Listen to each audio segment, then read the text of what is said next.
Hi, I'm John Gross, the Managing Director at Pemeco Consulting. We take too many calls from companies after they've bought an ERP system saying, "We made the wrong decision, can you help us unscrew the contracts?" In some cases, it's because the system doesn't support some mission-critical strategic functionality. In other cases, it has to do with technology. For example, the system might be really slow. And yet in other cases, we have clients who have bought software only to find out a few months later or a year later that the vendor is no longer supporting the application. So really, this video is aimed at those of you who are on the front end of your process as you're evaluating systems. And so what I'd like you to do is learn from the mistakes others have made and do diligence up front to make sure that you don't end up calling us after the fact saying that we've made a mistake.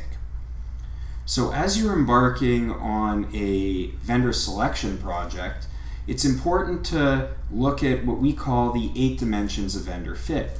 And if you package up your analysis this way, and if you consider these 8 categories, you'll have done pretty effective due diligence and you'll have hedged your bets that you're investing in a platform that you can run for the next 15 or 20 years. And so what we like to do is bucket the requirements in these 8 categories or these 8 dimensions of vendor fit.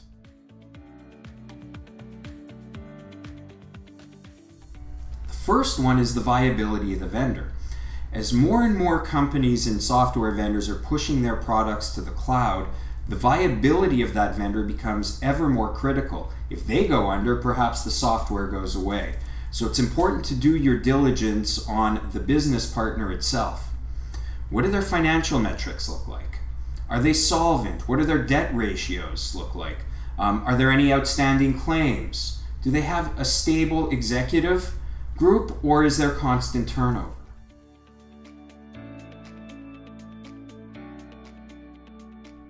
The next dimension of analysis that's important to look at is the software development roadmap. So once you've satisfied yourself that you're getting into a relationship with a business partner who has a high probability of being around for the long term, does the product you're buying have a solid foundation for the long term? In other words, is it going to be developed and enhanced in a way that satisfies your business's requirements in the short term, but also in the long term? So things to look at when you're evaluating the software development roadmap relate to the functionality. Is the vendor investing in enhancing the code base and developing functionality that aligns with the way your business is growing? Sure, you may buy a system in the short term that meets your needs today, but if they're investing in functionality for different industries, is it going to satisfy your needs in the future? And don't stop your roadmap evaluation at the functionality alone. Also look at the technology, the underpinning technology in terms of integration architecture, how it's hosted, performance, and various other requirements.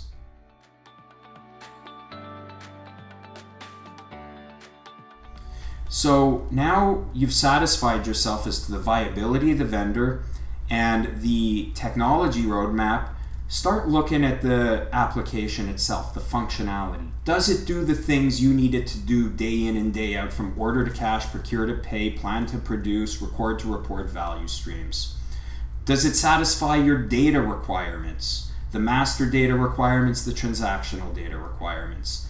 And in many respects, functionality is king, and it's really important to focus your evaluation on how this software is going to support your business requirements, your business processing requirements in the short term, the medium term, and perhaps as far out as that crystal ball will let you see into the future.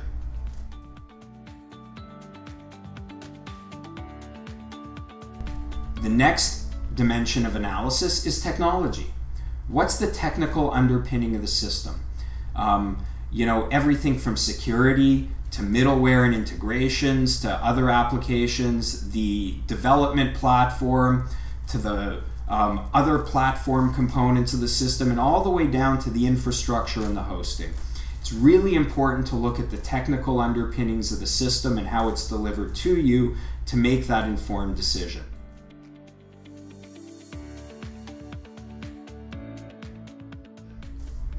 A further dimension of analysis that's really important to consider is the user experience. You may be looking at a system that has every which switch under the sun from a feature perspective. It may have a really strong technical architecture, But if you're a mid-sized business or a small business, is it user-friendly? If you have people in your company who wear multiple hats, is this a system that they'll be able to navigate across efficiently? Is help easy to find in the system? Other things like search and learning management are critical components that we're finding pervasive in a lot of modern systems. But again, it's really important to evaluate the user experience from a dashboarding perspective, from a navigation, a search, and a help perspective.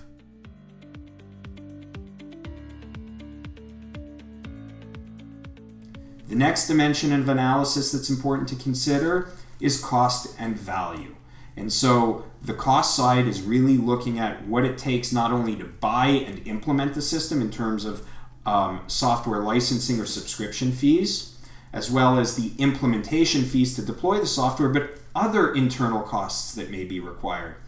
Do you have to augment your organization staffing-wise in order to support it? Do you have to fill new roles? What about the technical components? How hard is it to support from a technology perspective? So again, understanding the total cost of ownership becomes critical. And especially don't forget about special infrastructure networking requirements that may be required to deliver and support the applications. It's also important to consider the value side of the equation. So these are the benefits that will accrue.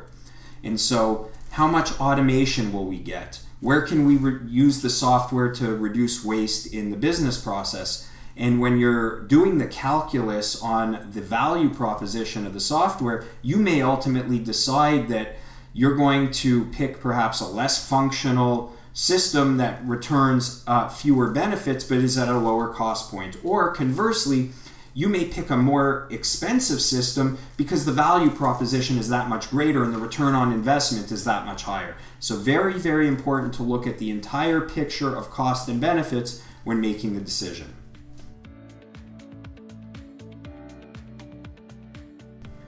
A further dimension of analysis is supportability, or what we call supportability. And really, this is a proxy for the ecosystem of talent that's available in the marketplace.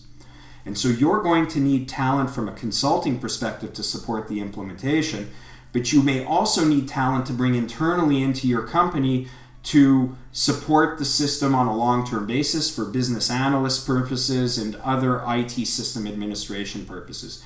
So when you're evaluating the supportability dimension of analysis, understand where the talent's located and how deep that talent pool is, and that's absolutely critical.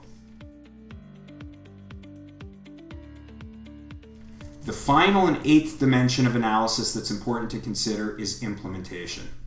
What's the vendor's implementation methodology? Is it robust?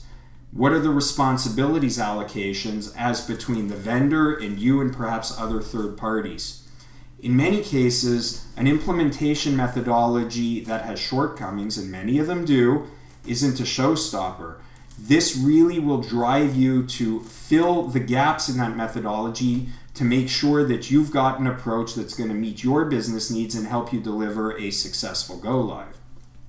So I hope this was a useful video to briefly describe what we call the 8 dimensions of fit. So to wrap things up and to summarize, it's really important when you're considering software vendors and their softwares for your long-term business requirements that you look at the viability of the software vendor, that you consider the software development roadmap, the underlying technology and functionality, the user experience, the total cost of ownership, and the supportability and the implementation. Those are the 8 dimensions of fit, and if you structure your due diligence and your ERP selection requirements using those dimensions, you'll be well positioned to make a really good decision for both the short term and the long term.